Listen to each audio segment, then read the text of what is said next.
شغلتي أيضا منصب نائب رئيس فريق قيادة العمل الخاص بكوفيد-19. كيف واجهت المملكة تلك المرحلة العصيبة على العالم بأسره؟ دكتورة مليحة. So, it's when COVID hit, it was a national and global crisis. And I never imagined that my role became so big and so much wider than I ever thought of. I became sort of a first frontline responder.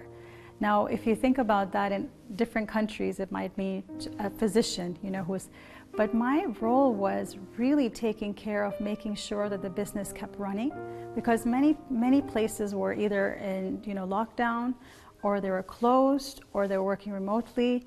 And our place was one of the few places that kept running through COVID.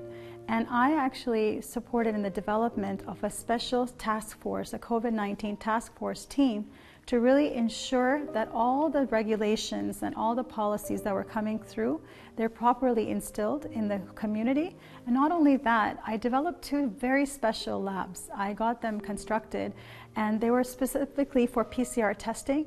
And at the time when PCR testing was taking 24 hours, I got two labs constructed that had 2 hours immediately, so that people could have that tested and they could continue to work.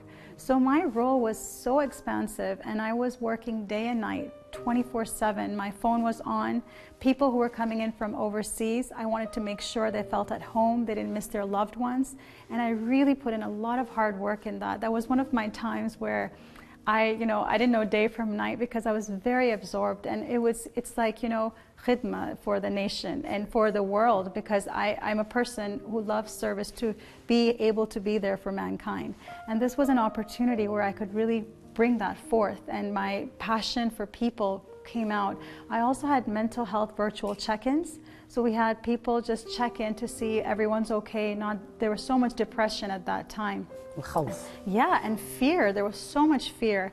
And to have those mental, check-ins, mental health check-ins, I organized courses on Corona, on COVID-19, so people could remove the fear, the khauf, and actually understand what it is, what are the measures they can take. I produced videos, some of those videos that you'll see online, about what are the precautions to take for COVID-19. And on top of that, I had two medical teams that I organized, one in Riyadh and one at Niyom.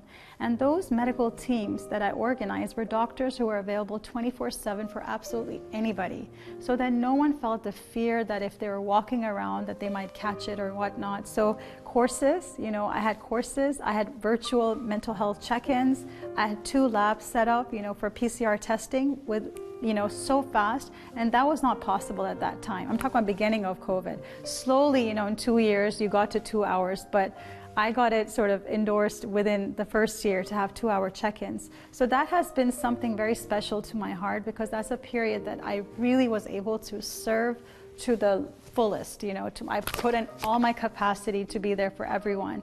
And it's been a very, memorable experience for me.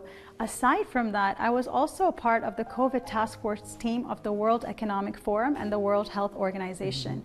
So virtually, I was sitting with some of the biggest leaders across the world globally and giving recommendations on what to do next. And that was such a fascinating experience for me, to be part of the World Economic Forum and the World Health Organization, and to listen to their suggestions and be a part of a team of a round table virtually, because we couldn't be together at that time, but to give recommendations of what to do next. And that again was a very big honor. Alhamdulillah, shukrullah. I cannot thank God enough, because that's an experience I can never forget, and I've taken that experience for future experiences as well.